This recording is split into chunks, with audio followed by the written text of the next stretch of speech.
capitalism, all of the gains in automation, it goes to the owner class. All you have to do is have everyone be an owner, and now suddenly any gain in automation is a gain for everybody. If you grow just one thing, it may not grow as well as if it grows with another thing. A good example of that is called the Three Sisters method of farming. There is definitely multi-apartment buildings or multi-families that do passive design. $100 million that they gave to Joe Rogan that they would kind of be out if they breach contract. Is that a bigger number, or is 2 billion a bigger number? I don't know, It's Zach. a tough one. This I is know, really hard. and maybe Yes. comparing numbers is not Jeremy Strong's. Gotta go kill a Jenny. I still don't think you should kill her. I don't think it's a good idea. It's a ghost, dude. Welcome back, everybody, to Bread Theory. So tonight on the program, I have once more Dan Plaat of the Three Left Show, and remind me of the title of your new endeavor. What's left in Albany? What's Left in Albany? So it's a more locally focused Version show of the about show. leftism in Albany.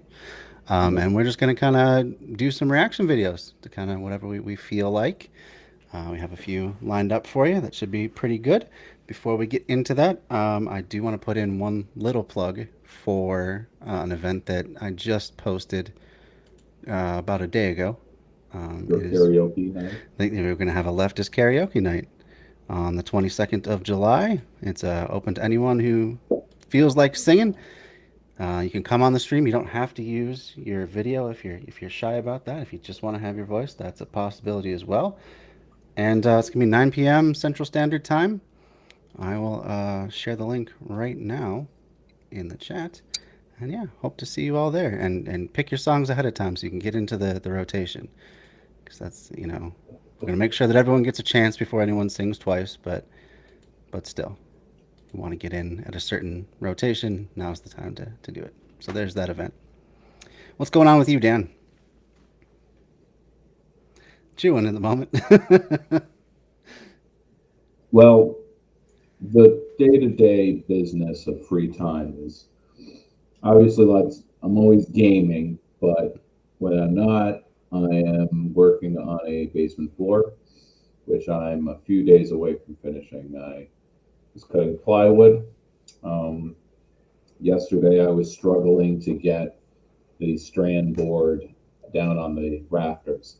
The challenge is that in old houses like this, maybe any building, there's no the right angle is a hypothetical concept, theoretical, True. really. And especially when you have houses that say were built by drunk Italians or some other type of labor class, or when someone says, my grandfather built this house, Yeah, most likely nothing will be straight. right. But Busters would type in many an issue, the straight line is a godless thing. They would have a picture of a straight line kind of starting straight and then going squiggly and Wow. going all over the place. Or they would have a page with a bunch of straight lines, but they were arranged like a hypnotic puzzle. Like, Oh, you can't follow any of straight them. lines are evil. They're part of the machine. That's true. Don't Only don't. machine can draw a straight line. That's true. Or architects in a mechanistic fashion with their straight edge setups. Yeah. I would suppose that, like the edges of crystalline structures would be about the closest you would get in nature to a true straight line. But I would bet even that, if you looked at it close enough, not quite. That's why at Busters it's always a matter of like you got to take what they as it's an artistic expression, not a Yeah, statement. yeah, for sure. Very subjectivity, lots of uh, subjectivities. but in general, yeah, there's not straight Because lines in nature. they would pair that line with a just play jazz. Oh, cool. Or like Gotcha. they'd have a picture of some Brian with the caption "play jazz." Very cool. So should we start out with one of the videos that you had picked? You mentioned a pretty cool documentary as we were doing the pre-show Did you chat. want to start with hypernormalization? Okay. Yeah, let's do that. So since for the sake of simplicity, we will once again do the thing where I give you the link and then you Oh, can sure. play it.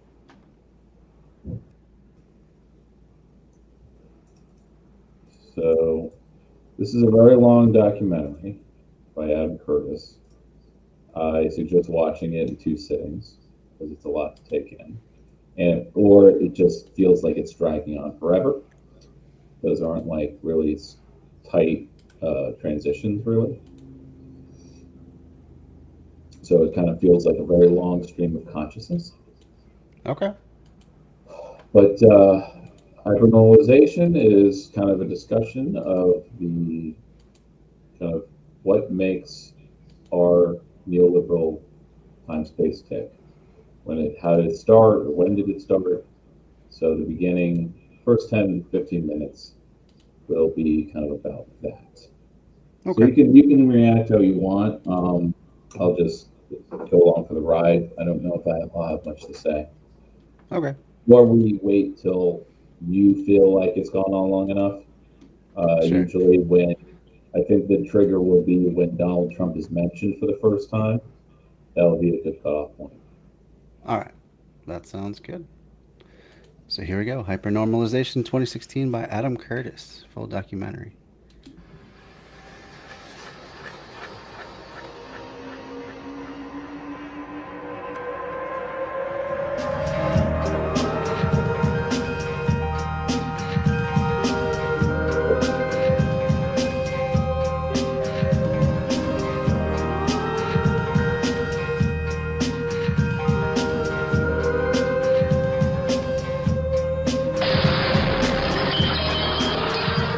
We live in a strange time. Extraordinary events keep happening that undermine the stability of our world. Suicide bombs, waves of refugees, Donald Trump, Vladimir Putin, even Brexit. Yet those in control seem unable to deal with them. And no one has any vision of a different or a better kind of future. Nobody. Maybe the BBC does not have a vision of a better future, but I think some people do. He's talking more about mainstream voices. Yeah, right. Like the New York Times Yeah. has no vision. And in fact, you can Chapo was pointing this out this week. So at work, I'm listening to Chapo and whatnot, and they were discussing how the reaction to the overturning of Roby Wade was to, as always, blame the left. How can you blame the left besides just the whole like should have voted for Hillary back in 2016 thing? Yeah. Well, they said that they actually blame trans people, but not just the left, but just like how you blame marginalized people. So how do you blame They trans blame people? trans people. Some of the not Wall Street, the New York Times staff did, yes. They wrote pieces kind of like how this is just a centrist point of view, that all problems are made by not being centrist enough. And it can't be just one side, they have to both sides of it. One side is actually using the law to exert their will on others. The left is also extreme because they're pushing on norms, just as the right pushes on norms like abortion rights, as if this was some norm that was created through some kind of consensus of politics. Right. It It's just wasn't. the way things should be. It just wasn't. I mean, yes, Right. there was more discussion of abortion rights in the 60s and free love, but that was fringe. Now the pill was something that went mainstream, and everyone was talking about how that's affecting sex and our sexual lives and everything. But that doesn't necessarily mean, oh, now we're going to grant abortion rights via a court decision. I would need to know more to make more commentary on that, but otherwise it's if your rights are granted by a court can take them away. If they're granted by a legislature can take them away. Yep. You know, as Carlin out in his last episode, his last set, you know, we do not have rights. We have temporary privileges. The only right that a state can protect is right this way.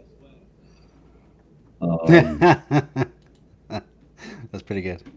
And yeah, so very very anarchist sentiment there, which is where Carla really is for the most part. Yeah, for sure.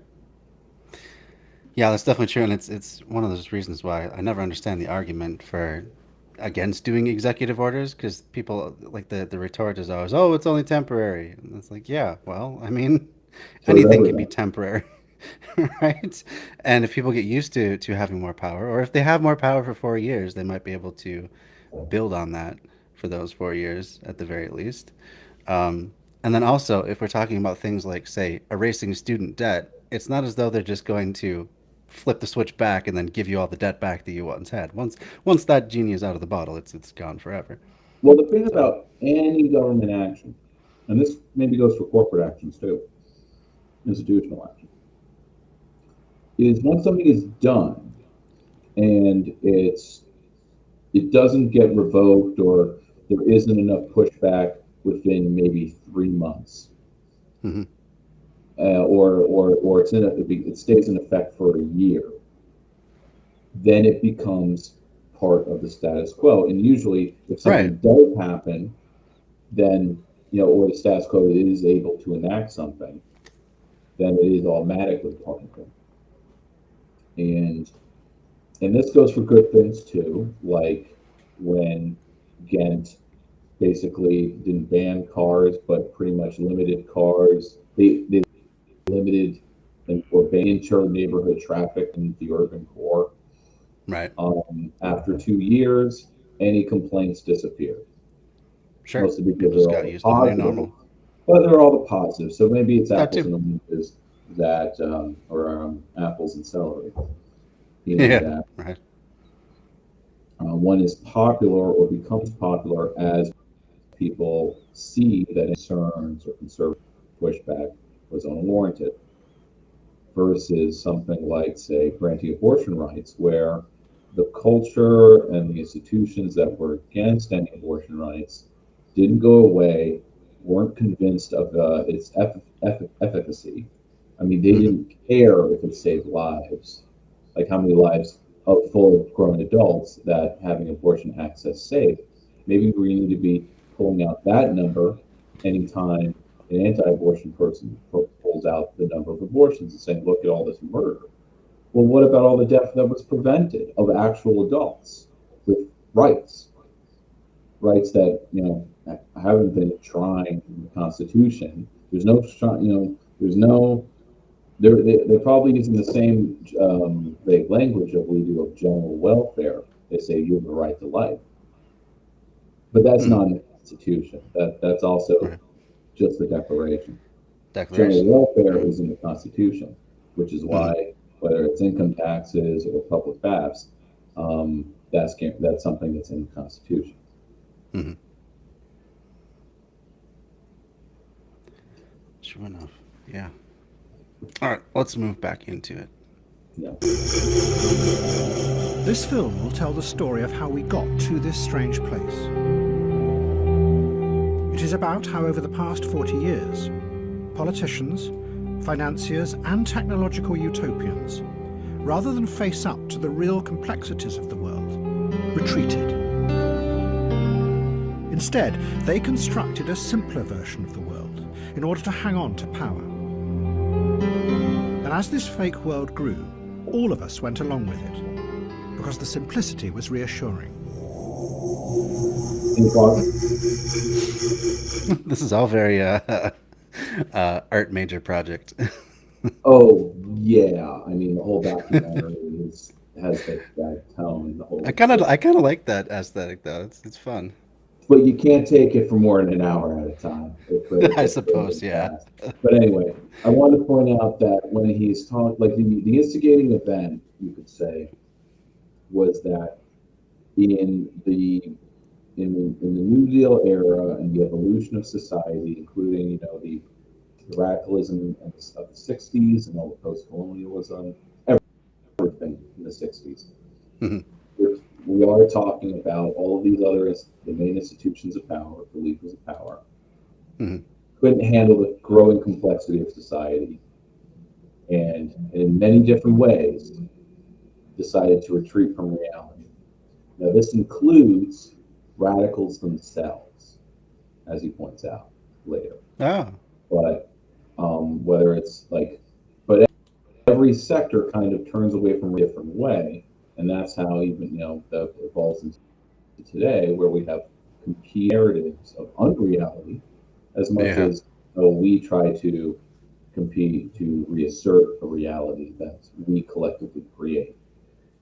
But there's he mentions technological utopians, meaning people who emerging technophiles, hackers, who create their own reality in cyberspace. You have the capitalist class that create a reality in which, to simplify reality, say the market decides everything. That's simple. And empire builders simplify geopolitics into us and them, binaries, and we got to be on top. These are, I think he doesn't sum it up well, but that's my interpretation of what he's getting at. Yeah, I can see Because that. otherwise it's like there's this reality, but he keeps throwing out new groups and new different types of reality bending. So it gets really confusing at times to keep track of what this film's narrative is. So I just wanted to lay that out. Okay, yeah, that makes sense. Let's look at that. Even those who thought they were attacking the system, the radicals, the artists, the musicians, and our whole counterculture, actually became part of the trickery. Because they too had retreated into the make-believe world. Which is why their opposition has no effect, and nothing ever changes. But this retreat into a dream world allowed dark and destructive forces to fester and grow outside. Forces that are now returning to pierce the fragile surface of our carefully constructed fake world.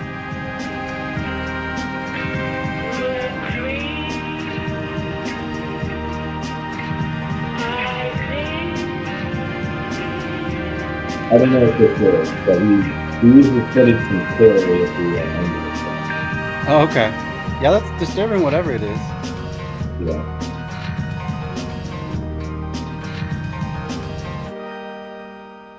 Interesting.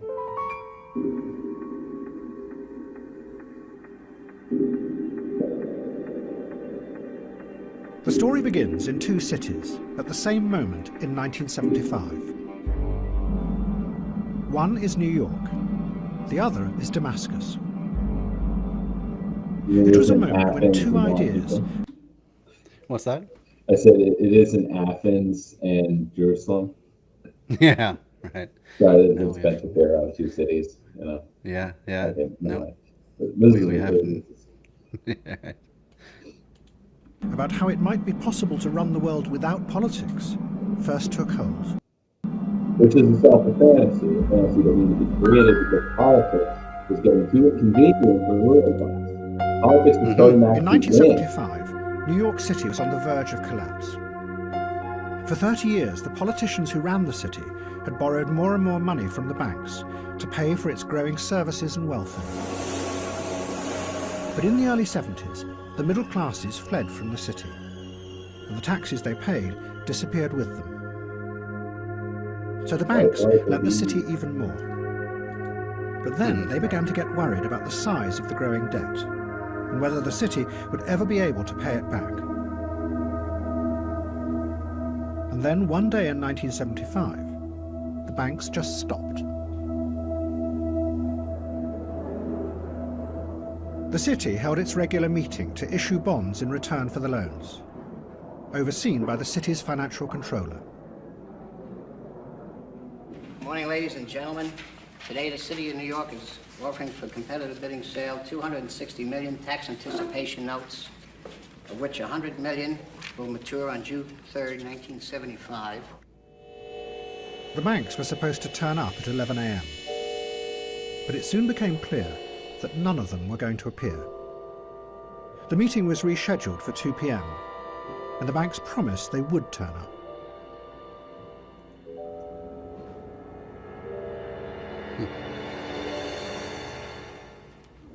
The announcement on behalf of the controller is that the offer, which we had expected to receive and announce at 2 o'clock this afternoon, is now expected at 4 o'clock. Well, does this mean that so far nobody wants those bonds? We will be making a further announcement at 4 o'clock, and anything further that I could say now, I think, would not advance the interests of the sale, which is now in progress. Does this mean that you have not been able to sell them so far today? We will have a further announcement at 4 o'clock. So, yeah. So this little vignette here, which I mean, I was just, floored by like how effective it is in getting across that this whole there's this dichotomy in American mythos that there's this balancing act between private sector, public sector, government, and business. But something to keep in mind is every government, except the Federal Reserve itself, I suppose, who prints the money, but every level of government pays with everything through bonds, and the bonds are owned by bankers. So nothing that local or state governments do happens without Wall Street backing and bond or anything in my city of Albany. We take bonds, or whenever I want to pitch a proposal about we need to fund something, we need to take bonds out to pay for it, because we're actually always in deficit, or Albany has always been in deficit. Probably ever since white flight happened to Albany as well. But it wasn't just white flight, but then there was also some capital flight that occurred in the early 90s. So it happened twice. And and there was some financial trick to ensure that we had a balanced budget and didn't cut anything, as New York City had to. But New York City, well, you'll say, okay. So I just want to point that out. No, that is really interesting to think about. How all government action flows from private banks, which themselves get their money's loaned into existence at the say so of the Federal Reserve, which is supposed to be a public institution, is what I was going to say. Yeah. Every municipality has a bond rating, which are probably they're prescribed in the same way that the bond ratings were given to Lehman Brothers and Goldman Sachs and all the others that crashed back in 2009. But Albany had a low grade credit rating, which meant that we paid more interest on our bonds, and the mayor was touting how after steering the financial ship and doing a little austerity herself, or at the very least getting the books cleared out of mob type machine corruption, that our credit rating, our bond rating went up a bit, and so that will really help us. That means we can actually take out bonds again, or we can and that's why certain things in Albany have been able to be built or fixed, particularly we have a big swimming pool that's being rebuilt. Things that were never imagined possible back in the 90s and even the aughts. In the 90s, bonds were taken out to build a few libraries, so we have a really good library system. But in the aughts, nothing was built. And really? But this is also happening in Albany as in New York City. There was just either no money for anything, or there's no desire to do anything. And the mayor longest running mayor, would build a pocket park, and this was a big event. This was a big deal. Meanwhile, the rest.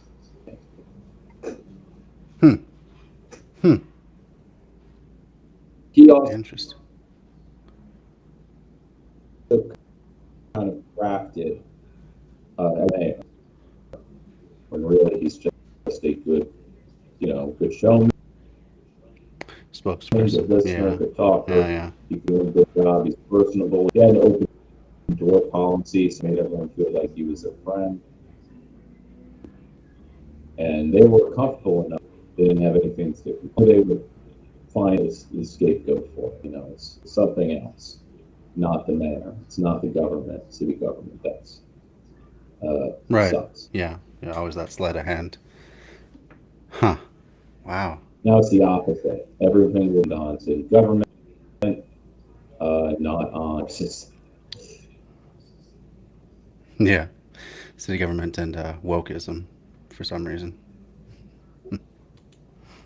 What happened that day in New York marked a radical shift in power.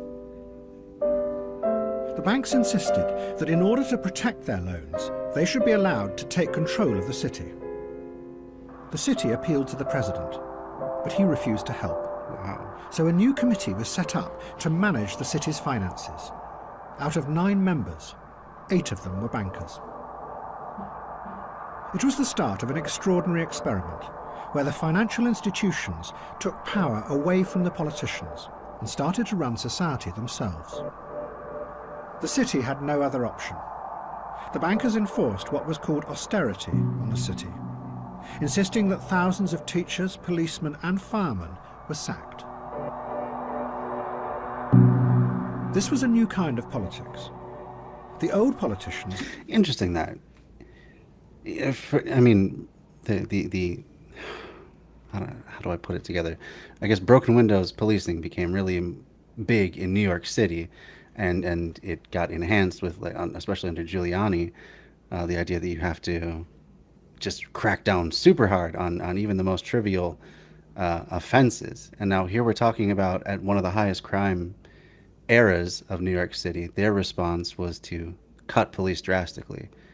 And instead of the city getting more violent and even into a worse crime wave, the 80s weren't great, but they certainly were less violent than the 70s, as far as I understand, anyway. Well, this is where either chronology is really important or it's not that important. But it kind of in our minds it gets all mixed up together. That even though this change of this the Wall Street coup was in 75, you could make the case that that's when it really got bad. It got really bad, and it took 15 years to dig out of it. I see. That definitely is another way to look at it. But at the same time, correlation isn't causation, because maybe the chronology isn't right. That the crime went up in the 60s because of not only unrest and inequality, but also the effects of lead paint, and general poverty that was somewhat alleviated by abortion access. I've heard that argument be made too. Someone was memeing about Freakonomics. Yeah. Proving or showing that there was abortion access that was one of the best theories behind why crime has gone down, because really no sociologist can actually say for certain what caused crime down. Everyone who's regarding interest is that's what did it. Police will say it was because of their police practices, even though there's no evidence, because there's no because broken windows started winter, or maybe it started earlier and just didn't have any effect until the economy in New York City got better, or the Freakonomics guys point out that there's a correlation with abortion access than anything else. Right. That but I think they've also lead, once lead was taken out of the paint, and particularly the gasoline that would go into the air that everyone would breathe.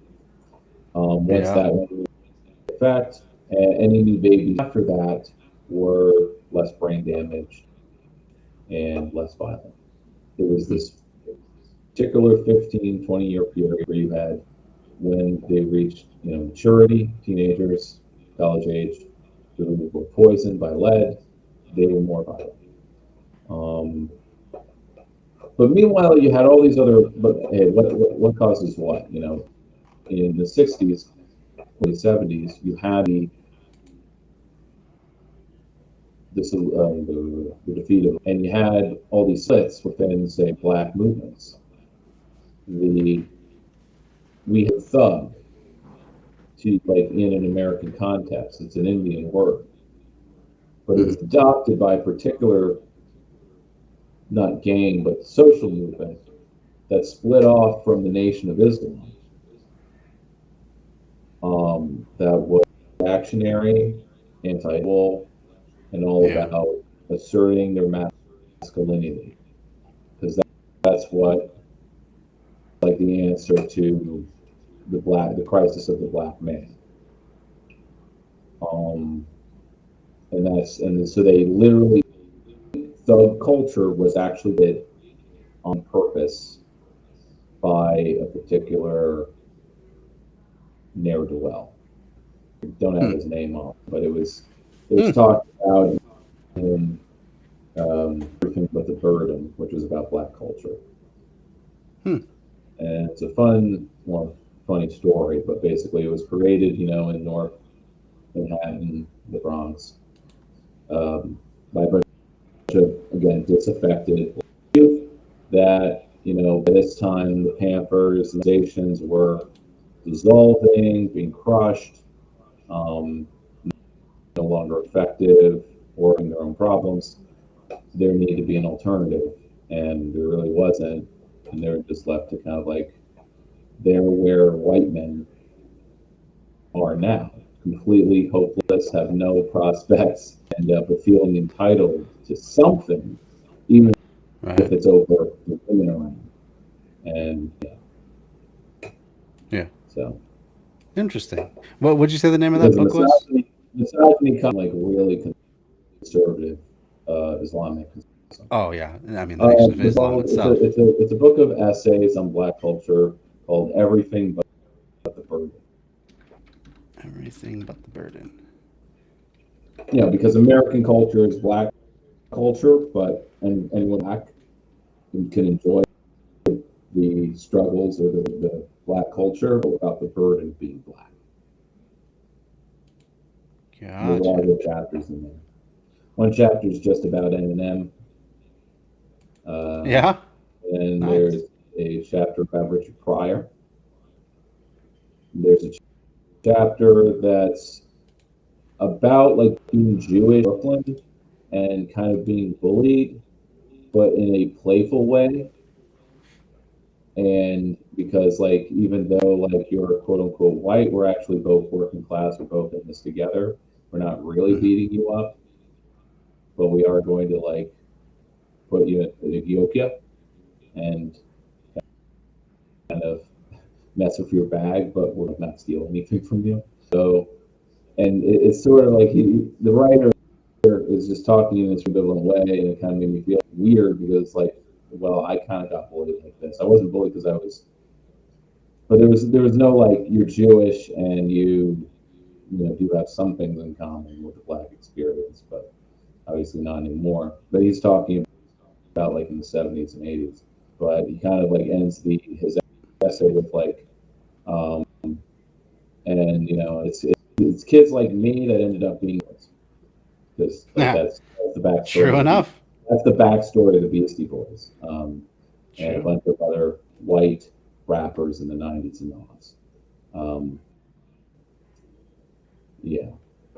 Cool. And Eminem's the ultimate manifestation, not Jewish guy, but grew up in a black neighborhood and embodies the complete black experience, which is why when he raps, it's authentic. Right. Even if he isn't black himself, it's authentic because he's immersed in the culture. Yeah, for he's sure. a real wigger. And like the caricature of a wigger who's like someone who's privileged and white and class and pretends they're black. But Eminem isn't pretending. That's what makes him kind Yeah, of he's good. That's what grew makes up him that good. way, so That's what makes him a good yeah, rapper. it makes as him he- harder to dismiss. Yeah, yeah, it makes it great because before Eminem, white rappers were Marky Mark and Vanilla Ice, yeah, Marky Mark. and Wow. after Eminem, you have the real. So Yeah. Mr. All Rap right. God. Anyway, Cool. yeah, that was a long discussion. That's a very interesting tangent, but let's continue on here. Believed that crises were solved through negotiations and deals. The bankers had a completely different view. They were just the representatives of something that couldn't be negotiated with. The logic of the market. To them, there was no alternative to this system. It should run society. Economics really is their religion. Oh, yeah. Just no two ways to put it. Just by shifting paper around, these slobs can make $65 million in a single transaction. That would take care of all of the layoffs in the city. So it's reckless, it's cruel, and it's a disgrace. There'd be a fair number of bankers, of course, who'd say, well, it's the unions who have been too greedy. Now, what would your reaction be to Yeah, that? I guess they're right in a way. If you can make $60 million on a single transaction and a worker makes $9,000 a year, I suppose they're correct. And as they go back to their little estates in Greenwich, Connecticut, I want to wish them well, the slobs. But the extraordinary thing was, I don't know if no you one didn't opposed the caption. I bankers. think your closed captions went over. The radicals and the left-wingers, who It's just- 10 years Oh. before had dreamt of changing America through Yeah. revolution. Let's back up a little bit. Yeah, back up. Sorry. Dollars So a there's year. just- I suppose they're correct, and as they You go get to back do to it. their little estates in Greenwich, you can make it's cruel that paper way. around. These Yeah. slobs can make $65 million in a single transaction. That would take care of all Victor of the layoffs in the Gutbaum, city. municipal workers leader. So it's reckless, it's cruel, and it's a disgrace. There'd be a fair number of bankers, of course, who'd say, well, it's the unions who have been too greedy. Now, what would your reaction be to Yeah, that? I guess they're right in a way. If you can make $60 million on a single transaction and a worker makes $9,000 a year, I suppose they're correct. And as they go back to their little estates in Greenwich, Connecticut, I want to wish them well, the slobs. But the extraordinary thing was, Funny. no one opposed the bankers. The radicals and the left-wingers, who 10 years before had dreamt of changing America through revolution, did nothing. They had retreated and were living in the abandoned buildings in Manhattan.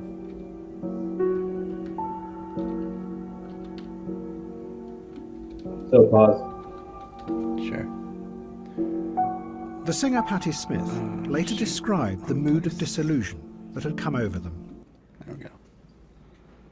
So he comes off as a little unfair towards left-wing activists. Yeah.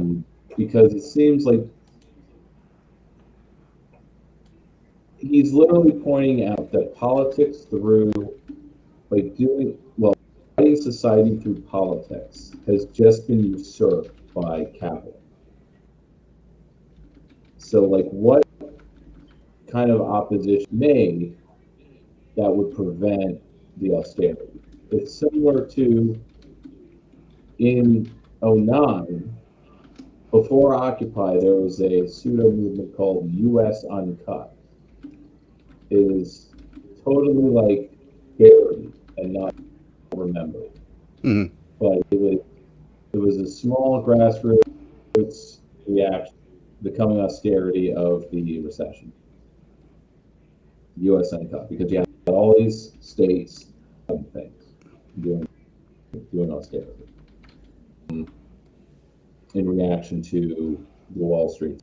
So it was basically saying, how about we tax Street instead of cutting the things that we pay for because they fuck the economy. Mm-hmm. And that evolved very quickly in Occupy. It was subsumed into it, really. Because U.S. Uncut was like the spring Occupy was in fall. That's how I remember it. But what exactly would left-wing move? This is 75. So after 72, Right. many, the war's over.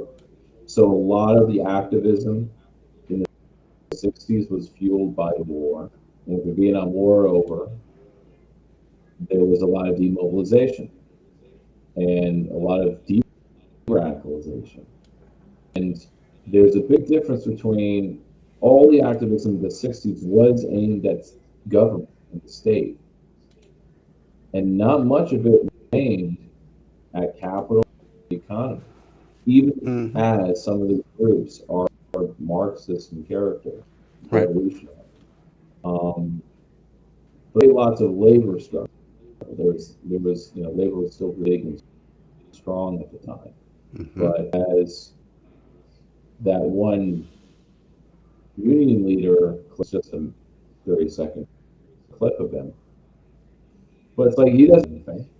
He didn't there were strikes in the 70s, but they didn't seem to. And if anything, it's in the 70s that the strike kind of becomes a millstone where instead of getting gains, punished for striking. Because there's just no appetite for it anymore because after years of unrest, I guess. And because in the 70s, it was economically bad. That's where the lie of like these unions were greedy starts to stick, I guess. Because privileged boomers were starting to settle down, like my father. So that was a little later for him, but not like he was part of that shift. But he never had work where he was unionized. He was in a professional association, but that's totally different. Yeah, it's totally different. Interesting. So yeah, it sounds like kind of the precursor to the next few minutes are just pretty cringe because you basically have grunge and punk artists, and that's kind of what he's talking about. Grunge and well, not grunge, that's later, but punk is that's all punk is, and that's why I don't really have any respect. And even when there are meanings of punk, you should be writing, or if you're not writing, don't call yourself punk. You're just doing aesthetic. Yeah. Well, it was always aesthetic. Rebelling for the sake of not knowing what else to do. Yeah. And there's punk songs are about tuning out of society, disengaging, and ignoring the world. And Kurt points out that they watch the city decay with detached because not because they were rich enough that they could, but they were uncomfortable, but they still weren't willing to do something like more serious, maybe because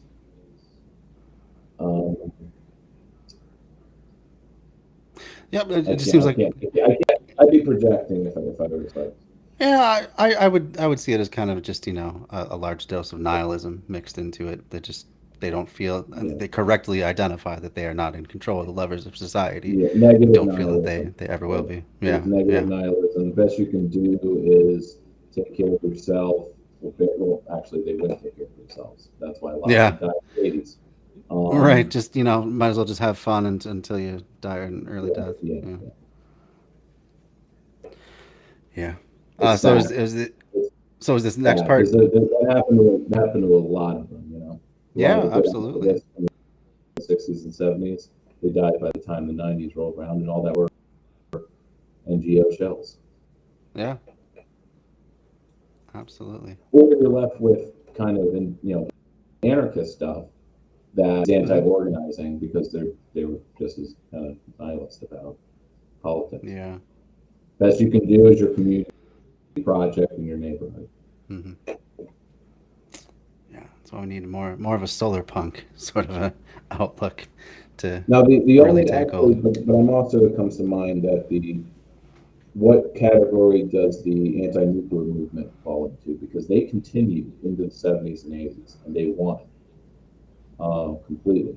They made sure they won in a battle that there were no nuclear in America after a certain date, and that there was the nuclear test ban treaty and all these things, and there's a pressure to limit the expansion of the continuing nuclear arms production. Event cut off.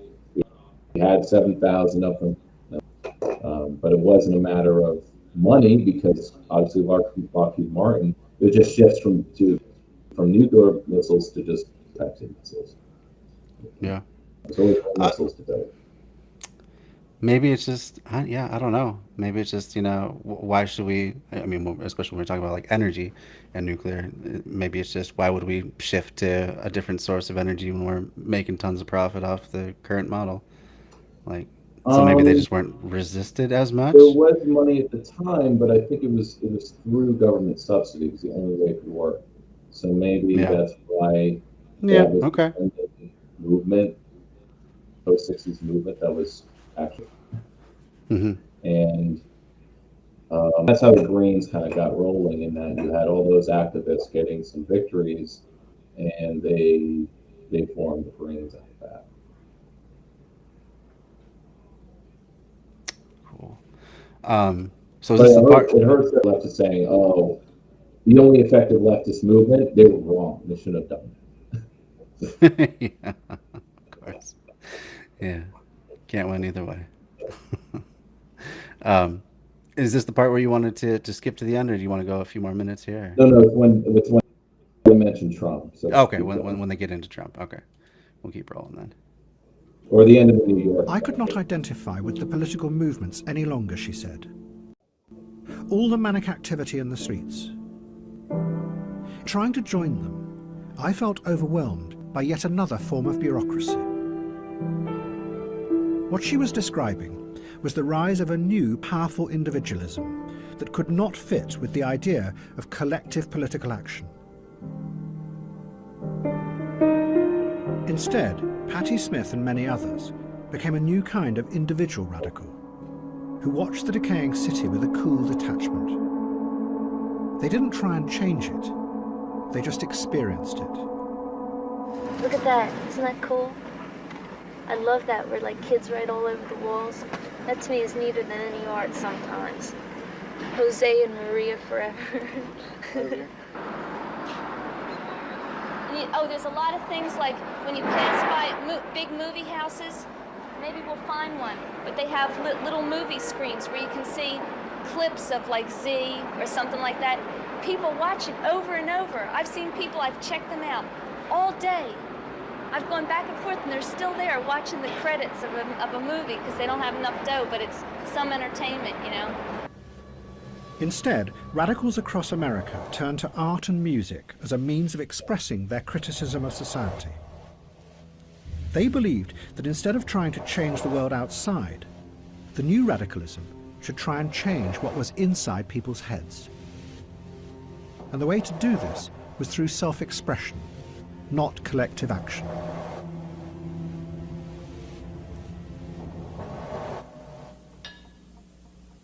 U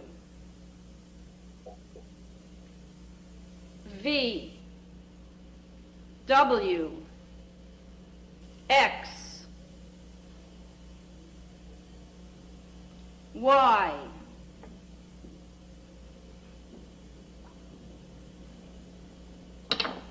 Z.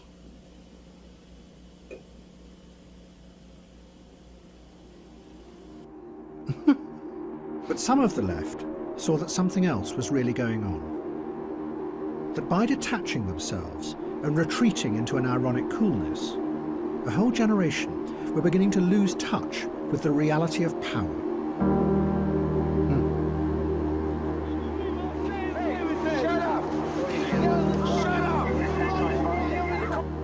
One of them wrote of that time, "It was the mood of the era, and the revolution was deferred indefinitely. And while we were dozing, the money crept in."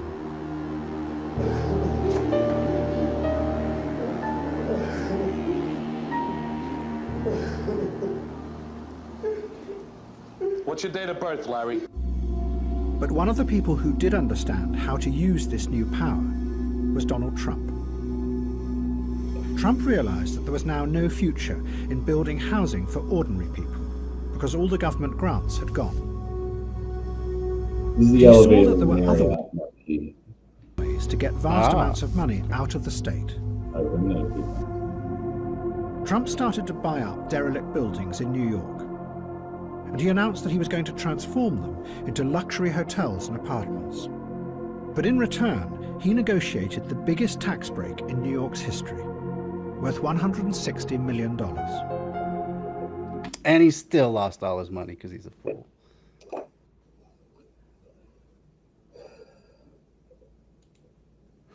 You can lose money if you're always making more. Yeah. Uh-huh. The flow. As long as it's flowing. True. It's true. All right, so skipping to the end at this point? Or did you want to finish up the Trump segment? I'll just give you the short version of the next section where he moves. So he says cities, New York and Damascus. Sure. What happens in Damascus? Have the Elder al-Assad project of the Pan Arabism. And so it's a political project. It's about using politics to solve problems.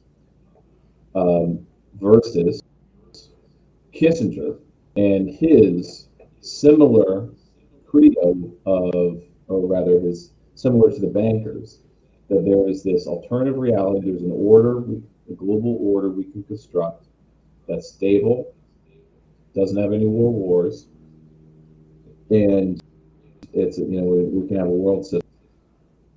And in the practice of carrying out that world vision,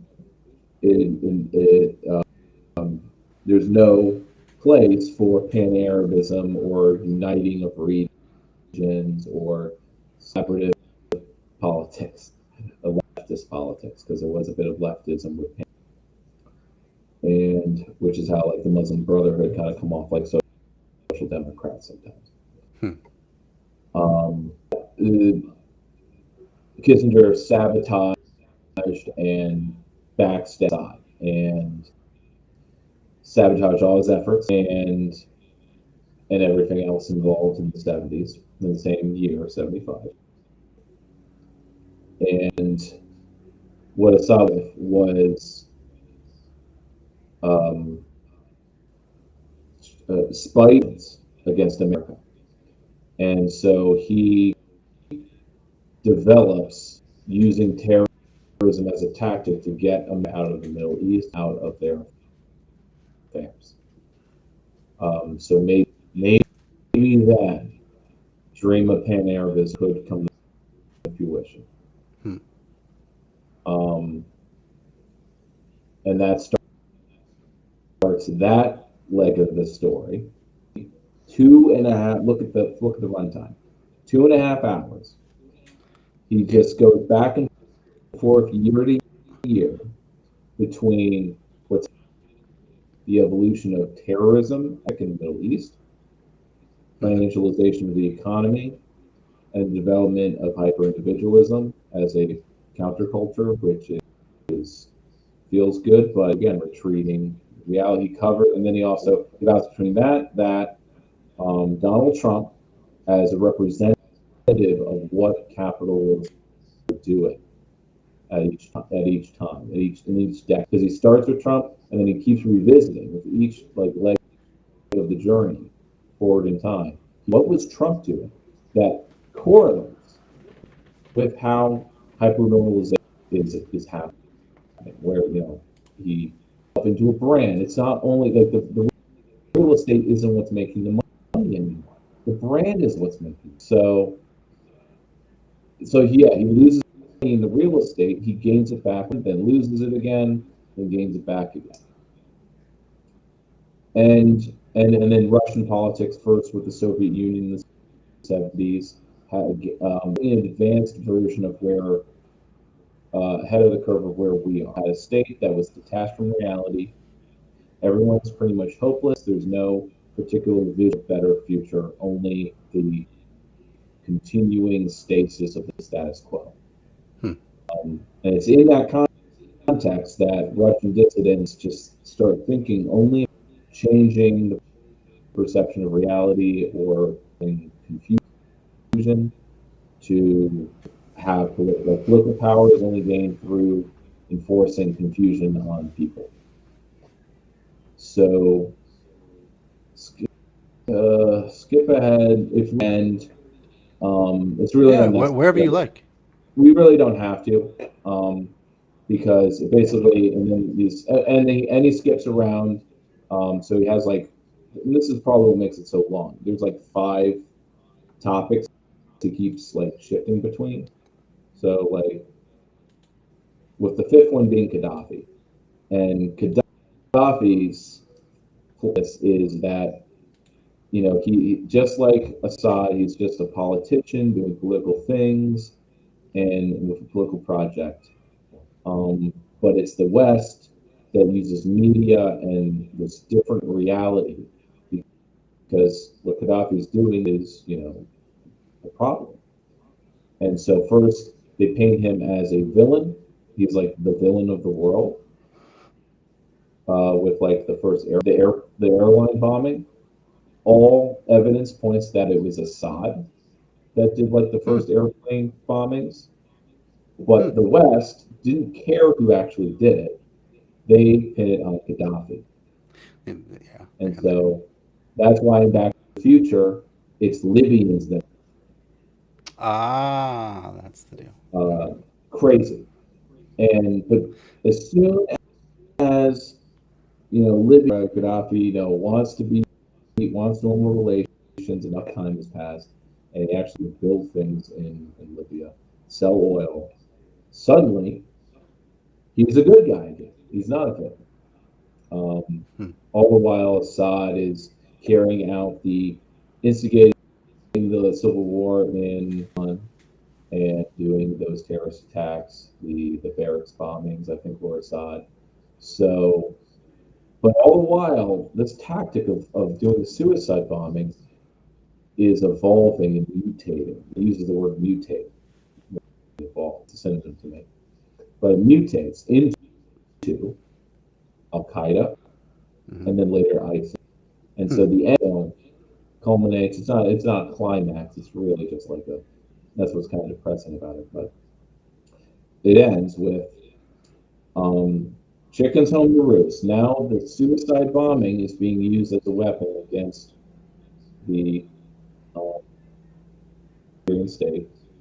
And it's in the West's interest to bomb the greater evil of ISIS, and that benefits the Assad, even though we really don't want to actually help Assad. Right. Which was complicated with the left.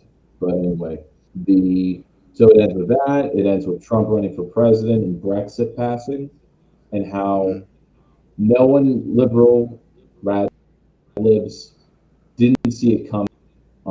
They assumed Brexit would fail because of the reality where such things couldn't happen.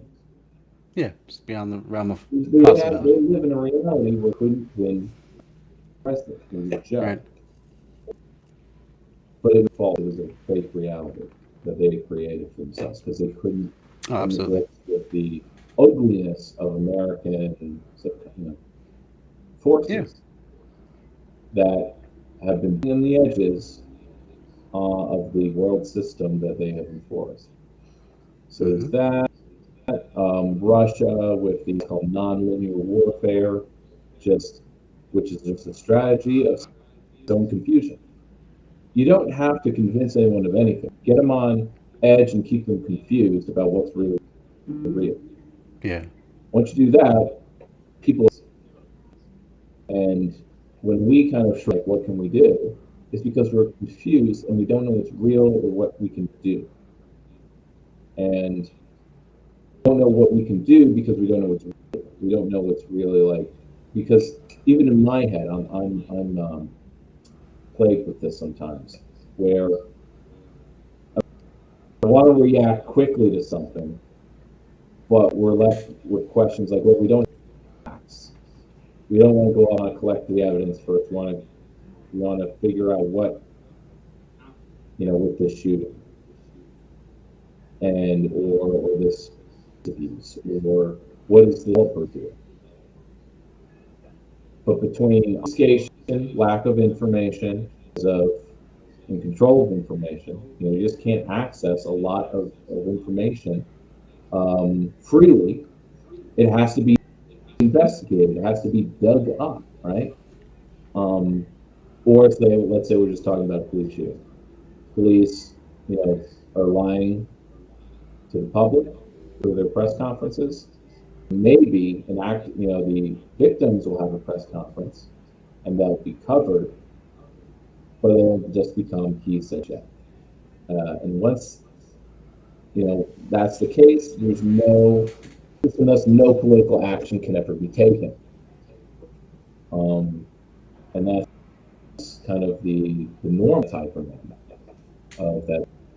that state of anxiety from staccato that we live in. Which is, it's odd that one of the clips he ends on is talking a guy who broke off from Bin Laden, disagreed with, you can't just take on America directly, there'll be blowback and it'll destroy Islamism. And he's reacting to yachts and the team. So it's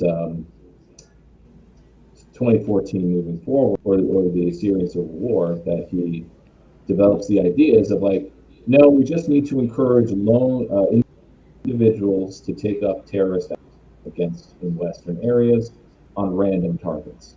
So you get the kind of Islamic terrorism that occurred in Europe, like here and there. And it's odd that the white boys of 4chan have taken up the same strategy, even if they're completely the source of the idea is completely different. But they're in the position, so I suppose all material circumstances being the same, the response is going to be different. Carry out saccadic terrorism that makes them noticed, I suppose, because there's no political project in it. At least with the Islamists, there's a political project. Not for a lot of them. No, it's just they want that recognition. Exactly, which isn't a political project. But Islamists and ISIS, they have a political project. Their reason is to undermine the legitimacy of Western governments and kind of bring them down just through unrest. People are in a state of unrest, not through political. Well, I guess it is a type of political resolution when they're being anti-Islamic or Islamophobic, or just we need to make war, or we need to protect ourselves, and all that, all kind of blowback. So, a different, and so then others can take advantage of our confusion with their own fake reality that's effective and takes root because we're confused, if not confused, but we don't believe the bullshit. So anyone who comes along with different bullshit or something that somehow resonates with our base desires or insecurities will take advantage of that. So, but he doesn't kind of guide. He basically. So there's a summary of the two almost 3-hour documentary. I definitely watched it in halves. Seems like a dense piece of it's like this the whole way, and so many images, so many like things that he's flashing that you'll miss if you blink. First 10 minutes. So do you think he has a fair assessment of the left and their failings? Because I mean, it's not as though any leftist movement in the U.S. has really been that powerful since the union, like the height of unionism. So, to it's just a possible explanation of why these unions got weaker over time, and why some other type of power built to replace it.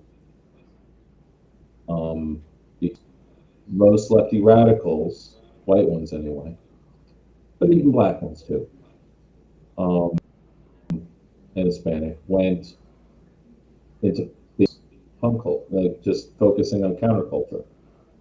Or by countercultural, that includes doing community projects and focusing on your neighborhood and doing stuff like that, and not doing any big organizing.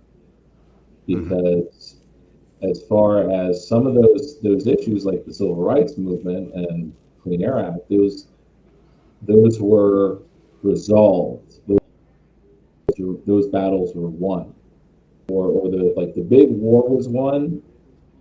So what was left were the battle of enforcing the Clean Act or using the Civil Rights Act to get wins in smaller battles. So that's what a lot of activists turned to. But there was no big mobilization again. And it's hard to know what the alternative would be. This is where we kind of get maybe into some, not so fatalism, but a little deterministic, that like this shift, the hypernormalization shift, was sort of meant to be because of how the economics worked, and that America was booming, and it was able to maintain the big welfare state in the 50s high because there was no competition and the economy was just expanding. But it was only expanding because we could export, like we were exporting everything, because everyone else was rebuilding or not. And as soon as nations either rebuild their industries or start building some of their own, that meant that American there was just nowhere for the American economy to expand, at least purely speaking. Not only expand by selling to Americans more, like America afford more, thus the introduction of credit cards. Yeah, so another way of looking at that, it kind of seems like it just turned to cannibalizing itself. Like, this is kind of a cannibalistic form of capitalism. Like now that we couldn't sell to others, we need to sell to Americans more, and that meant American more income. And if they're not going to get through, women will enter the workforce. And that's like where women had to. It wasn't voluntary. Women had to enter the workforce because now it took a 2-income household to afford it. Right. And this is where you get conservatives and reactionaries going like, it was worse for women because now they have to work, or some of the wacky things they say.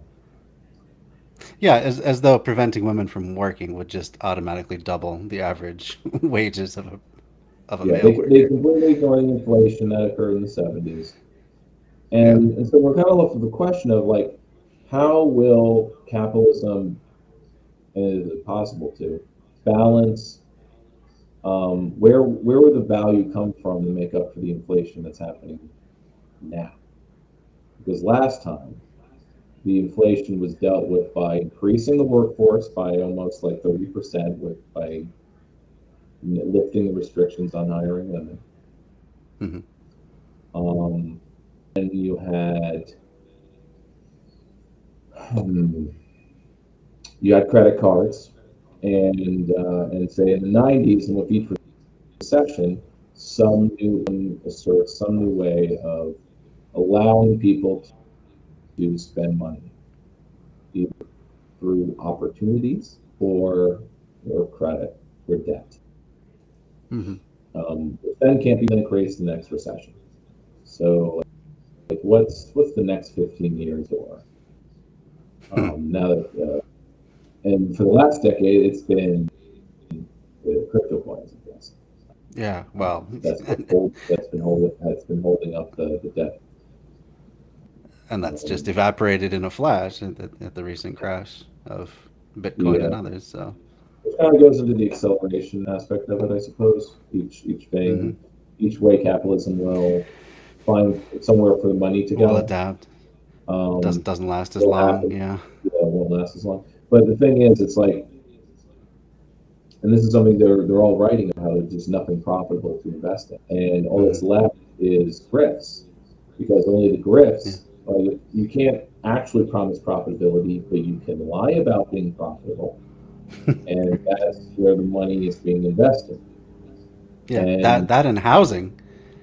And the people Housing, who another, yeah, in the housing, and that's why BlackRock is buying property and right. other non-elastic goods. Yeah, they're the smart ones, but even that is, not going to. You can't make your money back eventually, because we can only workers can only provide, at cost profitability. Like, maybe you could be profitable, but you won't be more profitable. You can't accelerate the payback for previous loans. This is New York City couldn't raise enough tax revenue to pay off the bonds. Going forward. Yeah. Well, and it would seem that, I mean, the housing market has heated up so quickly that we're pretty well due for another crash, and then there goes all of that investment capital. Just evaporates into thin air as well. But here's the thing. So this again, I'm reading local articles. The real estate, who pretty much the real people who run the city, they admit that they're conscious to not oversaturate the market. They will not build too much to not make so that what they are building will be profitable.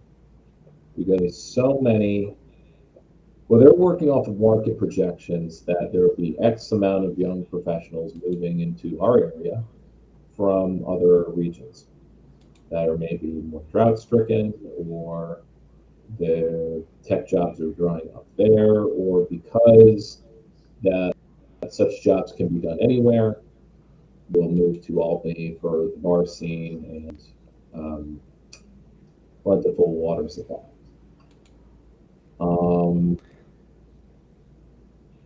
Which is where it's like, well, where is all of this new tenants for your market rate housing going to come from? And it seems to come from all over. But the fact that it does come from other places, and you don't need to supply cheaper, more affordable housing for people who already live here, because as far as the market's concerned, they're renting, they are here, so everything's working as it should. Because it doesn't give a shit about whether people are actually living a good life or not. Right. Sure enough. If they're not, well, they just need to go somewhere else then. So let's move on to something else. Sure. If you let's change gears to the architects one. Okay. So let me give you so this is I don't know how many there really are, but I actually found a YouTube channel that's just an architect talking architecture. Cool. Not many of those. No, at least not that I'm aware. His name is Steve Hicks. All right, let's see, which one is it here? Probably this one.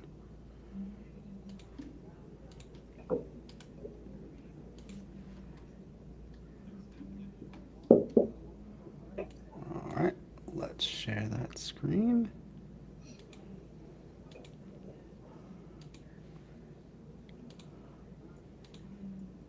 So, how architects design for less lonely living. Put the link in the chat before we start. Hopefully we don't take a full hour.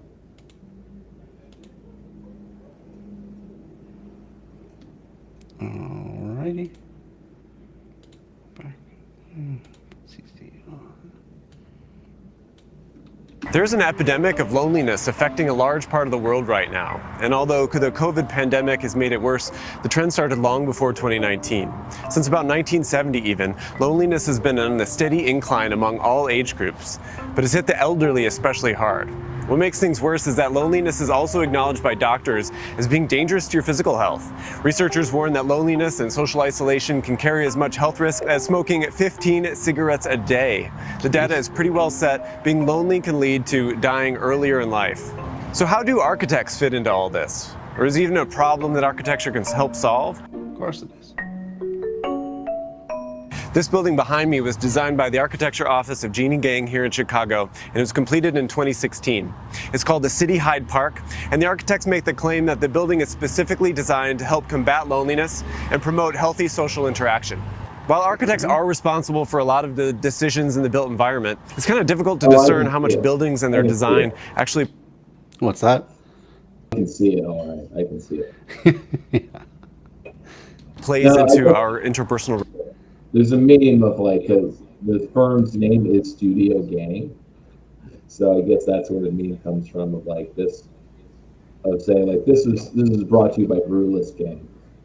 This is brought to you by Modernist Gang. Reactions. Like housing buildings, it's difficult to discern what role they play when it comes to loneliness. Interestingly, the rise in reporting of loneliness has followed a similar rising trend with the increase of people living alone, but it's not necessarily responsible for it. In the US, the share of adults living alone has more than doubled in the last 50 years. People are getting married earlier in life, young people are flocking to cities to pursue career opportunities, and oftentimes live in studio and one-bedroom apartments. The building industry has responded to the demand, and the majority of new developments are composed of dwelling units meant for one. So you might think that there's a clear correlation between people living alone and people feeling lonely. Surprisingly though, the parallel trends are coincidental, and the studies show that living alone does not mean that someone is more at risk of loneliness. This building features a number of design considerations that are intended to increase interaction between residents. But an unintended consequence is that there's been a lack of multi-bedroom units. True. Kind of units you would need to have if you want an extended family or some type of traditional family structure, or just a family. Family with kids. But really any kind of family, even if it's all adults. Right. Will need multiple bedrooms.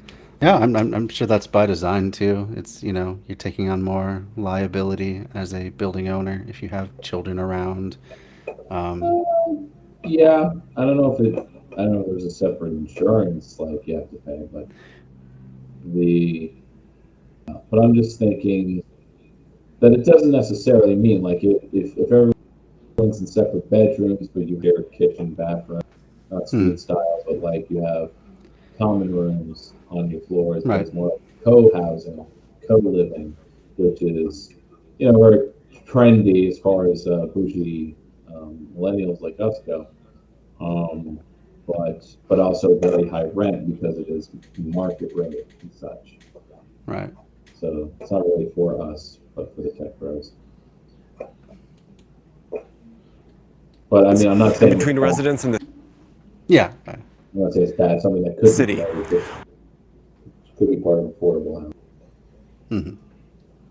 One way to achieve this is generous sidewalks and entry lobbies, which create a welcoming place to move through, but also to hang out and a place that you might spend some time. Public amenities include a grocery store on the premises where you might meet a new neighbor who likes the same kind of brand of coffee that you do. The building is also located near public transportation hubs, making it much easier to live here without a car and still remain active. But the most visible feature that prompts the social interaction on this building are the angled and offset balconies on the exterior. The facade undulates in and out around a series of columns. These shallow angles allow for a wide array of balcony conditions that point in different directions. The balconies spiral around the column to create a variety of difference across the facade. However, this also makes the balconies useful for interacting across the facade, not just looking out from it. So if you're barbecuing, you might just find yourself chatting it up with a neighbor on another floor. Interesting. All these features come from a set of research that the office conducted and put together in a document called 3 Points of the Residential High-Rise, Designing for Social Connectivity. Other important points include the important... So this is all red herring to me. Why? because high rises themselves are like not, they can't be a solution because they're part of the problem. You can't be social in a high rise. It's very difficult, yeah. And just because you like, it's one thing to say, like, to argue you see your neighbors so you don't feel like you're alone, but that's not really combating loneliness. It is that you will or party with others. And if you're doing that, then you're not going to chat with them on another balcony. You either have one large balcony that's shared and everyone's hanging out on it. Yeah. Or you go to their unit. Like, right. That's, I'm going to use the word cringe to describe that, like that idea that people will the mindset that be neighborly just with others while they're on their balconies. Yeah. Yeah. I suppose it's definitely a possibility. Because at the end of the day, these are individual balconies. If you want people to be social, like that's the practice is to make common areas where people hang out. Right. In a common area. Right. Not individual balconies that just have visual inference to another. It's like they basically, I think it's a marketing pitch that, you know, they put in extra probably materials and design effort and ups the cost of the building to have very special balconies with this balcony structure. Yeah. And it gives an articulated surface because it is a big slab building. But really, good social buildings will be 5 stories and no higher. Right. And yeah. you could have done that if it was a slab on a plinth, because the plinth builds the block, and that's very unsocial. It's very bland. Right. It's only a plinth for the commercial space. Well, and yeah. And it was showing from an aerial view that the plinth has nothing on it. Maybe that's true. And the garden isn't planted yet, but it's like, is there going to be a garden? Well, let's keep going. Maybe he mentions it. But yeah, I doubt it. And then too, like Whole Foods tend to be pretty large, even in downtown areas. So it's going to take up most of that block, if not all of it. Yeah, you don't unless you see this, like you go get groceries the same time as your neighbors. Or you see someone regularly. So it's like, okay, they must live nearby like me. So I could say, oh, hey, how you doing? Because there are people like that at my grocery store. But I'm not really chatting with them, and I'm not getting to know them. But I guess it's possible. But really, like that's Whole Foods are commercial big stores where, I mean, depending like if they're serving a whole neighborhood, which this probably is, like it has nothing to do with who else is in your building. Right. That would be more like if there was a store that's only accessible to those in your building, like a little shop or something. Right. Right. Which would probably be like if it's a co-op building, the co-op runs a little bodega shop. Sure. Yeah, but and just thinking too about what you said about common areas, just as a landscaper who works around a lot of these big modern buildings, I would say you're spot on in that a lot of the ones that my company services do have some sort of a courtyard area or a large common space with maybe a pool, or I mean, there's even one that has an area for lawn bowling and crap like that. But that's where I see the social interaction. Like almost every new unit has a balcony, and much like these, they're exposed on either side, so you could, I suppose, interact with neighbors. But I don't really ever see that happening.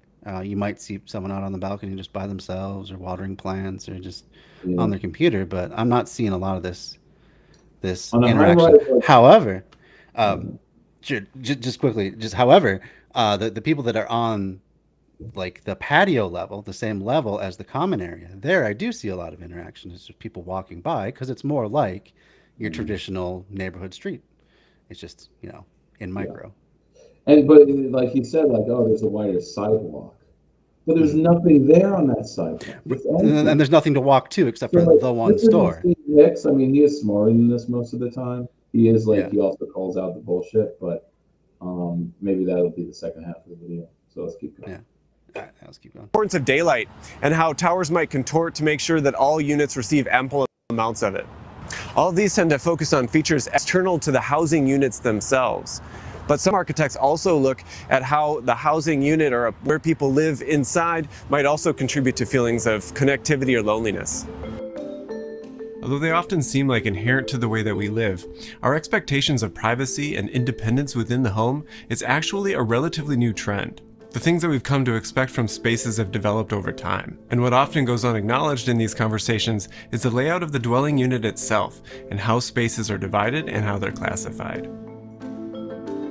A typical floor plan of the city Hyde Park has a pretty standard double corridor layout. This is a long hallway with vertical circulation towards the ends that includes elevators and fire stairs. The corridor has doors on each side to units that face either south or north. You enter a unit into the kitchen area, which has become a social hub in the home. Then there is the living room and the dining room. A small corridor takes you to a bathroom and 3 individual bedrooms. Today, this is a pretty standard layout, presenting the most public spaces first as you enter, and then using a corridor to take you to individual and private spaces deeper into the home. But this hasn't always been the case. For instance, in the early 1500s, homes in Europe prioritized openness and connectivity throughout the entirety of floors. Rooms were connected to rooms via other rooms. Back then, the more doors, the better. And there's really no such thing as hallways or corridors inside of these houses. If you wanted to get from one place to another, you were forced to travel through a series of spaces of different types of uses. Rather than walking through a hallway, a space meant and used for circulation and nothing more, you might have to pass through a dining room holding a dinner party, or a study with someone working, or a kitchen where a meal's being prepared. Everyday movement was interjected with spontaneous interruptions and spontaneous interactions. For better or for worse, it was a lot more difficult to be antisocial. I got it. I don't know where he's getting that from. I don't know what book. Like, I've read books. I've read, and like, this is part of my education, and I'm not sure where he's getting this. Well, also, like, how many houses of that? This is not how it was explained. Like, we didn't talk about room connectivity. Because the middle areas inland, that's the hallway. Yeah. Like, the entrance foyer is a foyer. It's circulation. And when you, more doors the better, sure. But it's also just because, like, this is just how they were built. They didn't have, like, material to waste or whatever. Or there's no hallway because it's technically that house is the unit. There's no other units. Yeah, it's not separate. Right. And this is, like, the absolute high end of things. It's not as though the average person who owned a home would have anything near this big. They might have a couple of rooms or a one-room shack. I mean, so, like... Compare this to a standard, like, pre-industrial farmhouse, and the rooms are absolutely separated, and there's a hallway, or at least in colonials, there's a hallway in any Dutch farmhouse in the Hudson Valley area. And although, like, there's no hallway in kind of maybe main farmhouses where you basically just have a series of rooms, but you do have circulation with the stairs. But also, I want to mention that if one of these, like, say the corner right, was a study, the doors would be closed, or at least one of the doors would be closed. So if you needed to, you wouldn't be even through and interrupt, name an 18th century poet. You wouldn't be interrupting the master of the house doing paperwork or writing his novel, because you would only be able to enter through the bottom door, or the both doors closed, or like you would have layers of it, like, that you'd have to move through multiple rooms. It would be doors would control where you walked, so that if you're a guest, you would actually walk through all the rooms to see all the cool stuff they have before you would walk. It would be like a maid. You'd actually walk through all the rooms before getting to the study. Yeah, and the servant would guide you. But I can see that. It's good for parties if they're having a party, but like again, that's one big unit. The apartment plan you just showed, really tiny. It's got 3 bedrooms, which is cool, but then it's got one great room, which is looks pretty cramped. I mean, it's the same size as the Yeah, galley. it's not huge.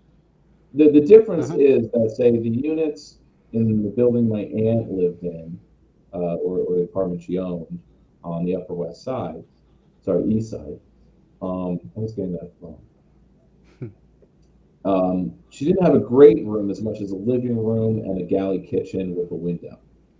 And there was a short hallway connecting actually 2 bedrooms. It was not a third one. And then you had kind of and 2 bathrooms. So, okay, let's keep going. But it's weird. This is the first video I've watched of this guy where he said something that I'm like, wait a minute, where is he talking about? Because he makes a lot of other videos, and I think he's pretty smart and he's balanced. And he's coming at things in a very mainstream, like he just explained the simple topics. As architecture nerds like me. But I would prefer he wouldn't extrapolate. Yeah, that's a leap. Yeah. When your bedroom was also the route to get from point A to point B. The relationship between spaces in these plans reflected the relationship between people in the home. The plan is a physical manifestation of social structures, and in this case, it is connected, interdependent, and open for interpretation. The theorist Robin Evans points out that corridors don't really show up in these kinds of homes until 15. Yeah, a passage. But it's really like almost 1600. I mean, he's talking about a medieval home versus a.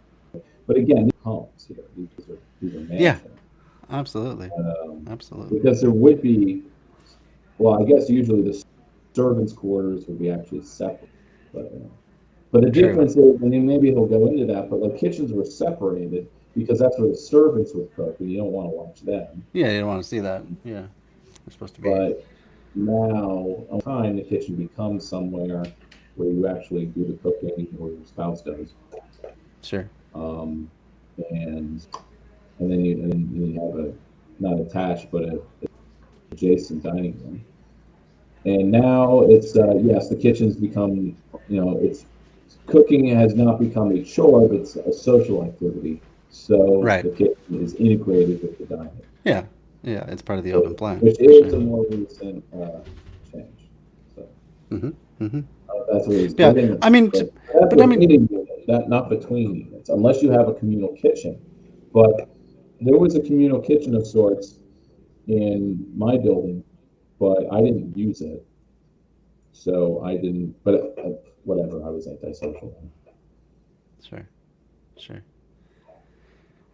Yeah, but I mean, just glancing at this layout too, it looks like even more doors in this plan. There seems to be like 3 doors per room. So, and everything is still interconnected. The only difference is there's a narrow passage rather than the last one, which is, and a larger thresholds. You have thresholds. So you have those little mini rooms where you put your animal skins, I guess, or trophies. Put your trophies, and that hallway. Anyway, let's see what he said. 1997, where a corridor was introduced to separate the servants from the owners of the home. Still, even in this example, the rooms on either side of the corridor were connected to one another through a series of doorways. As plans developed over time and rooms became more isolated, and the dead-end spaces that we know today developed, incidental contact and interaction was nearly eliminated from the home. Home design became more about how to efficiently separate people rather than to connect them. Maybe the families that I've lived amongst and the times that I've had roommates and stuff are weird, but I don't ever recall living in a way where I was isolating myself in my room most of the time rather than being out in a common space. Like bedrooms are for sleeping first and foremost, and then maybe studying. But then the rest of the time I would be out in common areas, living room, basement, places where other people could interact with me. So here's where a lack of class consciousness, not That could be. analysis. It doesn't have to make it a class analysis, but even the consciousness that he's showing us upper class houseplants. He's Yeah, that's true. not showing us any other class of like he's making a broad categorization of this is how housing changed from the Renaissance to now. That they got more separated and stratified, which you can make, of course, a broad case about that, but it's sloppy history, Yeah, yeah. Kind of cherry picked. He's showing us the academy now. You know why? Sure. Oh, because it's a social. Evans even links this to paintings, which were done at the same time. Often trends in art and architecture tend to go hand in hand. Paintings in the early part of the 15th century include figures interacting and in close contact. Then by the end of the century, they're sitting far apart from one another. There's an entire cultural shift. This is a very specific analysis, which you can kind of do like anything, like with anything in any way. Like how you could like pick a random Disney movie, and like Jordan Peterson, I can point out like how the symbolism says this about it, and how that says something is in society. Right. Picking some paintings and saying, look at how they're individuals apart, while these Renaissance paintings had groups of people. Yeah, yeah. Because that's like, there's never been any group paintings in modern. No modernist has ever painted a group. And maybe that's true. But it's like, but if you're talking about architecture, like, and there was no public buildings ever again, or in all houses, there was no connectivity, only separation of rooms. Separation and long, winding, isolating corridors. And uses. Even though when it comes to, say, city design and urban planning, separation of uses didn't start until the 1920s.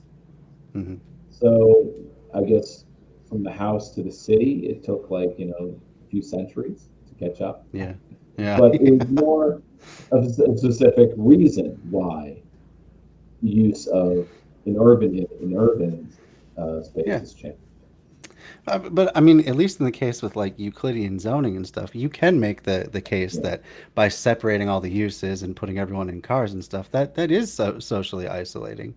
So, but here he just, I don't know, he's just like grasping two things and trying to smack them together. He reminds me of kind of like, you can do it in any way and it feels smart, and it's basically fake smart.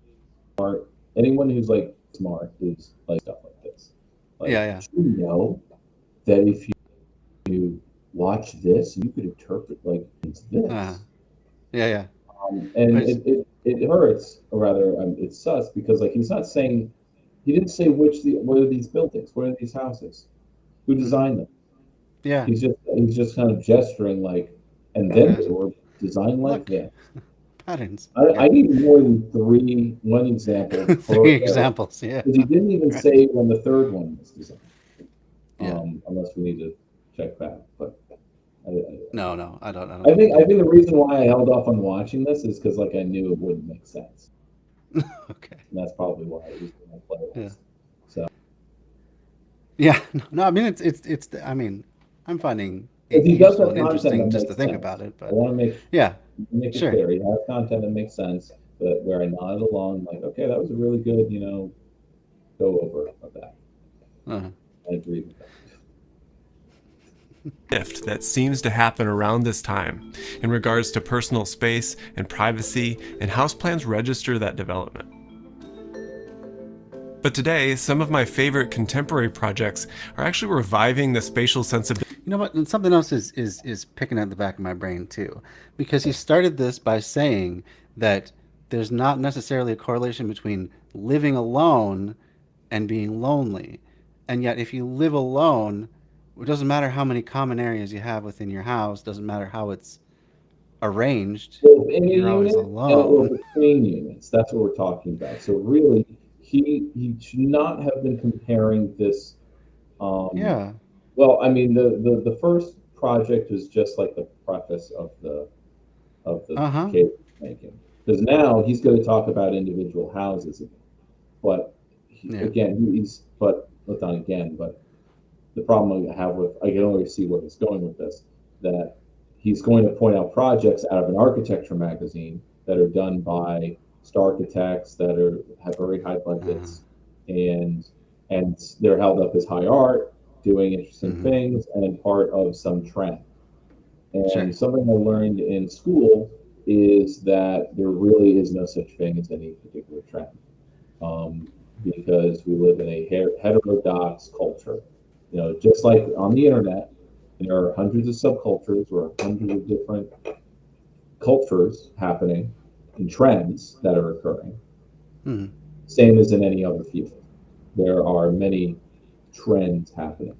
The only broad trend you could gesture at, which I would attempt to do in school, I would look for what the trends were. The only trend I could deviate was what capitalism was doing, or what trend of how things were funded, or what solutions to social problems architects were coming up with. And the only trend I could see was that they didn't know what the fuck they were doing, or that they could only do research on balconies, and they could not actually build social housing. Sure. Of the kind that we studied in school, but were designed by socialists and built and funded by socialists, like in Red Vienna. So maybe after this, we watch a video on Red Vienna. Yeah, that'd be cool. Abilities of that medieval villa that Robin Evans was talking about, with those connected rooms and connected people. The Weekend House by the firm KGDVS, for instance, it consists of 4 equal, perfectly square spaces connected by openings that link each space to the next.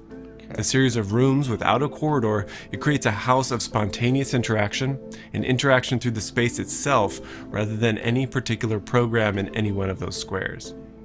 The Mary House by Pezzo von Ulrich. That's presidential bullshit jargon when you say that the spaces are spontaneous or that they create spontaneity. Yeah. I'm like, that's presentation bullshit stuff. Like you're doing a presentation for your crit, and you got to put out some buzzwords like spontaneity, and instead of describing what the rooms are doing, or like you need to describe what your spaces are doing. So because what you are these rooms? They're just what are these rooms? Well, okay, I'll explain. So you got the car garage. Car hole, as it's called. You have. Is this just a mass bathroom that it comes into? Like, what is that? No, it's probably a foyer. Well, the issue here is that the furniture lines are so light. Yeah, it's hard to really tell. But then this looks like a pool in the central part. Yeah. And then I have no idea what that is. Living room. That's the kitchen. I think the shape on the top half is the table, and the bottom half is the kitchen, and the far right one is a garden. So it's not even like a room as much as outside. So, but wait, no, I think maybe this curlicue, that might just be a screen, because that kind of looks like a bed behind it. Because I'm wondering where else the bedroom would even be. Oh yeah, maybe you're right. But that's the thing, though. It's a 1-person or 2-person house, and a lot of luxury, I'm going to call them luxury projects, are done in this way, where you do not need to have any other kind of considerations except that your house is like an art piece. Which is why I hate these kind of projects. Because even if they are bringing back the lost art of having interconnected rooms, why is it a line? Yeah, why? You didn't have a line of rooms unless there's a hierarchy to the room. Yeah.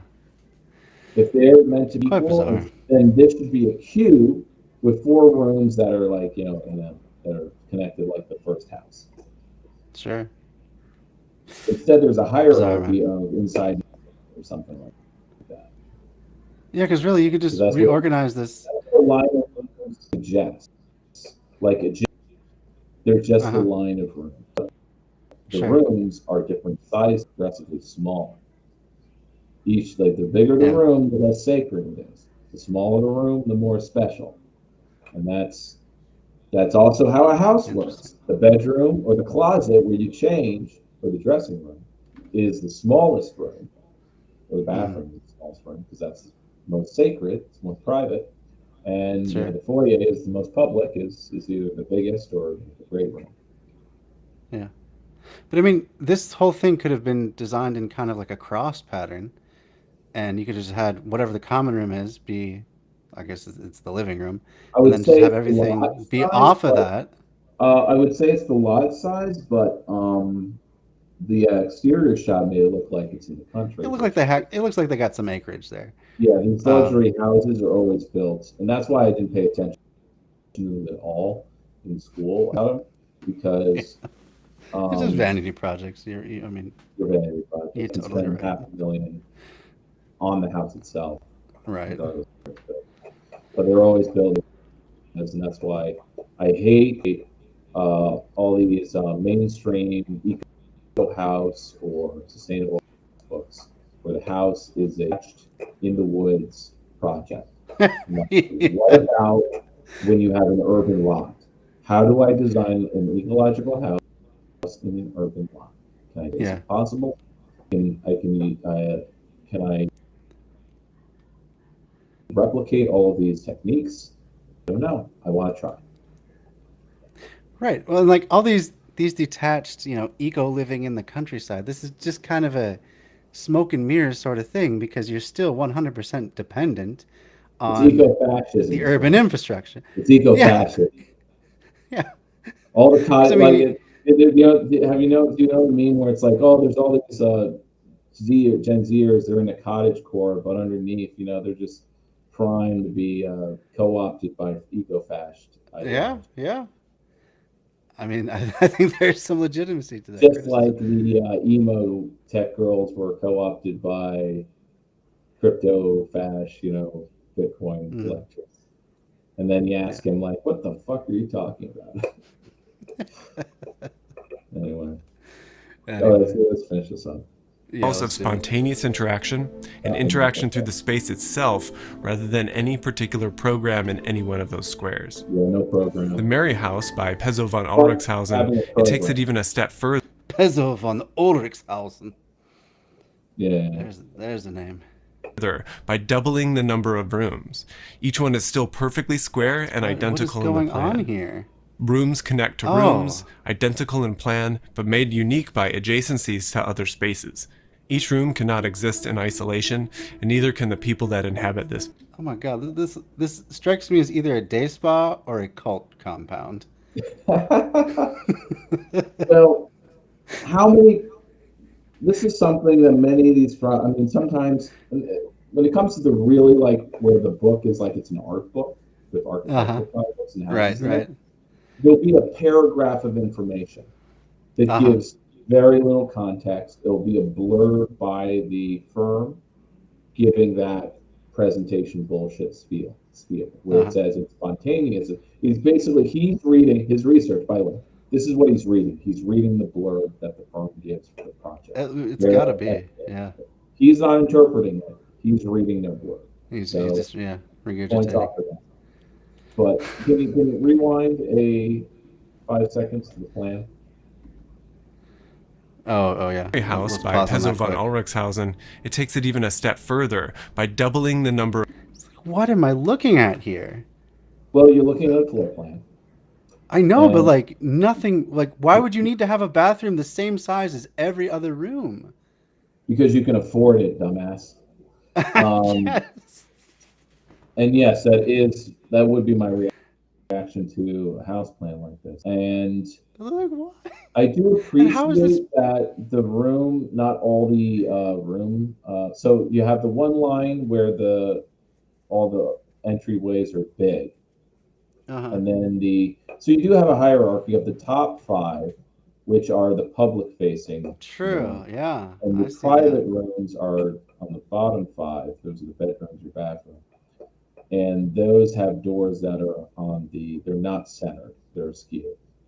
So I appreciate that, because otherwise I wouldn't know what to make of that. But like, imagine having to go to the bathroom and like Yeah. you really got to go, and now you got to lock 3 doors instead of just one Well, here's in order to make my sure that no one spontaneously wanders how in to have a many conversation with you. here's my question that the board will not mention. How many people are meant to live in this house?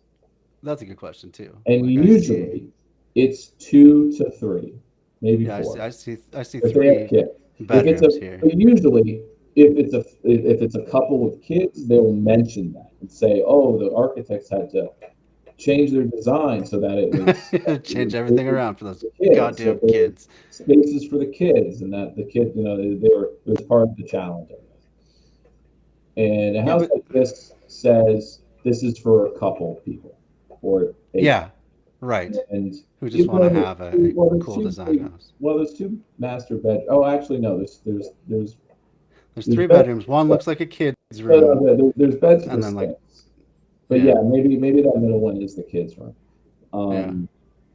But in that case, they don't need to be in the same room. You could have 2 kids' bedrooms and Right. 1 bathroom in the middle or something. But no, the Right. bathroom, you need 2 bathrooms because you always need 2 bathrooms. But if it is for 6 people, 2 bathrooms is fine.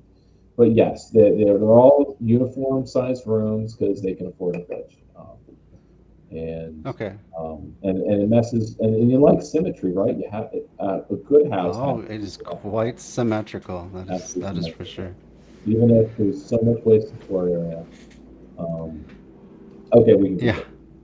Oh, but I just have one more criticism, because he's talking about creating these spontaneous, meeting common areas. How this kind of blows this entirely out of the water. Where's the common room? Is it this room with 3 chairs? Is it this room with a couple chairs? Is it the dining room, the kitchen, whatever the hell this room is over here? Like, this just seems like there's no clear programmatic need for any of this stuff. So like, how do you where do you default to? The answer is all of them. Oh, okay. And, So they'll each... and none of them. Oh, yeah, pretty much. But here's the thing: if you don't have a hierarchy or a program, I mean, there is a program here, but it's a program of. That's the thing. So let's say we're going with the hypothetical that this is a house for 6 people. Okay, sure. Usually, we're not in the same room usually, unless it's there's the dining room, and I guess the middle room is the kitchen. The middle room is the kitchen. Yeah, I take that as to be the kitchen. Yeah. And you have the study on the far end, but you have 2 living rooms that appears flanking them. So, it's I think and then I'm speaking from an architect's perspective. When you have people throwing money at you, you experiment, and it doesn't have to. The experiment is a success in that, you come back later and they love their house. Mm-hmm. And that's and it's like, oh, it was great when we had a party. People could just flow between the 5 rooms. Or when we had our orgy, people could split up into their bedroom of choice. That's right. So wander between orgies if one got dull, Exactly. And that's fine. I'm not fussing on this house too much, actually. Especially if there's 6 people living there, it makes a little sense. But yeah, a lot of luxury houses, I call them, do this, where there'll be a lot of floor area that doesn't seem to be doing anything. Yeah. Or you have rooms that are kind of sparse, like whatever this upper right hand one is. Like either because when they're produced for like a magazine or they're being picked by a magazine, it's like the architecture is an object, and it's not really something that is going to be lived in, or it's like it's almost abstracted. Yeah. And meanwhile, say a apartment unit is in fact drawn like empty. The rooms are empty. There's no furniture. You don't draw in furniture because when you draw in the furniture, that suggests how the person who lives there will use it. Yeah. But really, if the architecture is a straitjacket for the user, then you are telling them that the bed has to place doors everywhere else. And that's where we want less doors, because then that's more wall area for your posters or bookshelves or something. And so many houses are drawn out, built like you one bookshelf. That's where the bookshelf is. You can only have one. And if you try to bring in another bookshelf, you try to renovate it. The house is doing a good job following some various rules, like you want like 2 windows in every room. But again, it's just a big rectangle, and so let's keep going. Yeah, the few cells, sure. But this is not of the rooms. argument. Each one is still perfectly square and identical in the plan. Rooms connect to rooms, identical in plan, but made unique by adjacencies to other spaces. Each room cannot exist in isolation, and neither can the people that inhabit this building. On the other end of the scale from the interior room layouts, access to public spaces and amenities are also crucial for social interactions. These are not all made equal. Some are only for residents, like the roof decks. These can be a great place for residents to meet one another, but they generate a condition similar to a gated community in the suburbs. I would bet that this is a green roof, in both of the rooftops. That looks like sedum, just in the winter time. But that's it. Just like it's a lawn. Yep. Yep. It looks like there's like a small triangular patio on the one. That's right. That is a small ass patio though for the units in this building. I would bet that perhaps the very roof, the higher rooftop, that those are maybe 2 club rooms or something like that. So there may be shared space up there, because I've seen that done a lot recently. Maybe, but that's most likely mechanical. It could just as easily be a penthouse. So who knows? I guess. But again, it's the plinth and the plinth and tower is. God, I hate it so much. I hate it. Oh, what a waste! They could have. I hated seeing it in school. Well, no, it's a matter of air rights that you're only allowed to go, like if you want a high building, you need to. It's called the floor area ratio. You can go tall, but you have to go skinny. And so the plinth allows you to build out on the whole area of the lot for your commercial acreage, that rentable space. Right. And so that's the minimum height. That's the maximum height you could go for the commercial space and then have the air rights left over for the tower. But that's what it's an expression. The plinth and tower is an expression of that economizing. That it was the accountant and the banker that was deciding that, not.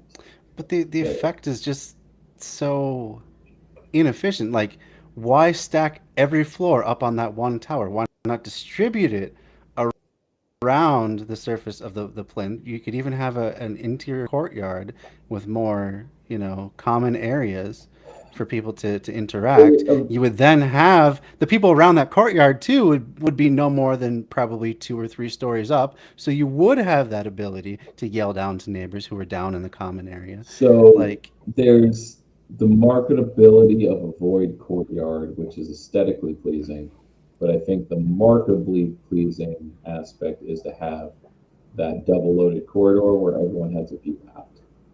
Because if you have I get that block, then half of the units will be facing in and not out.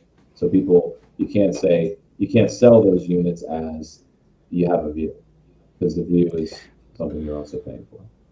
Okay, so even have it as a U shape with like an open end, so that you could argue that go out on your balcony, you can see a view still, and you can see other people.